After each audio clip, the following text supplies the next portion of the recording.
नमस्कार बंधुरा आमार आजकेर रेसिपि काँचकला आलू दिए पाबदा माछेर पातला झोल। पाबदा माछगुलोके केटे धुए भालो करे परिष्कार करे निয়েছি। एबार माछगुलोर गाये नुन और हलुद भालो मतो माखिए निচ্ছি। हलुदटा सबगुलो माछेर गाये भालो मतो माखिए निয়েছি। कड़ाईते सर्षेर तेल धोया ओठा गरम करे निয়েছি। एबार माछगुलो भेजे निচ্ছি। माछगुलोर दुदिके लाल करे भेजे तुलते हबे और पाबदा माछ एकटू साबधाने भाजते हबे, कड़ाई थेके गरम तेल छिटके गाये एसे पड़ते पारे।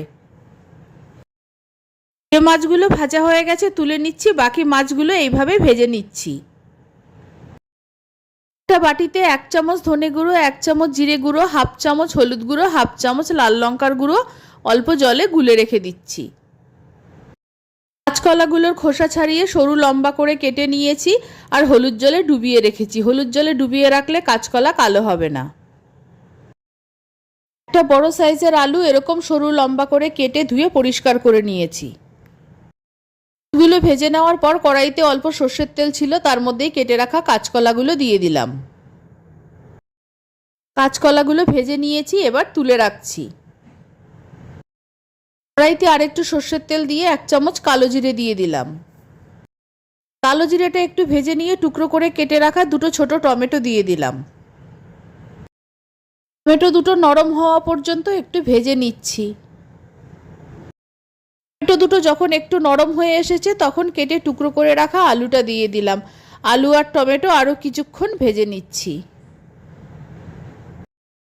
টমেটোটা খুব ভালো মতো গলে গেছে, আলুটাও ভাজা হয়ে গেছে। এবার 1 চামচ আদা বাটা দিয়ে দিলাম। আদার কাঁচা গন্ধটা চলে যাওয়া পর্যন্ত আমি কিছুক্ষণ ভেজে নিচ্ছি। আদাটা ভালো মতো কষানো হয়ে গেছে। এবার বাটিতে গুলে রাখা হলুদ গুঁড়ো, লঙ্কা গুঁড়ো আর ধনে জিরে গুঁড়োটা দিয়ে দিলাম। আন্দাজ মতো নুন দিয়ে দিলাম। এবার মশলাটাকে খুব ভালো মতো কষিয়ে নিচ্ছি। আর এই রান্নায় আমি তেলটা খুব কম ব্যবহার করেছি। মশলাটা খুব সুন্দরভাবে কষানো হয়ে গেছে। এবার আমি জল দিয়ে দিচ্ছি।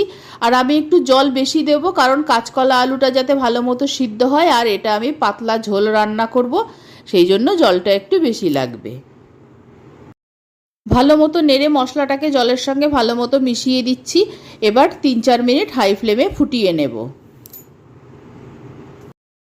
ঝোলটা 3-4 মিনিট ভালো মতো ফুটে গেছে। এবার ভেজে রাখা কাঁচকলাগুলো ঝোলের মধ্যে দিয়ে দিলাম। ভেজে রাখা মাছগুলোও ঝোলের মধ্যে দিয়ে দিলাম। কাঁচকলা আর মাছ ঝোলের মধ্যে দিয়ে দেওয়ার পর আরও 2-3 মিনিট হাই ফ্লেমে ফুটিয়ে নেব, তাহলেই রান্নাটা হয়ে যাবে। আরও 2-3 মিনিট ভালো মতো ফুটিয়ে নিয়েছি। কাঁচকলা আলু ভালো মতো সিদ্ধ হয়ে গেছে, নুনও ঠিক আছে, রান্নাটা হয়ে গেছে, নামিয়ে নিচ্ছি।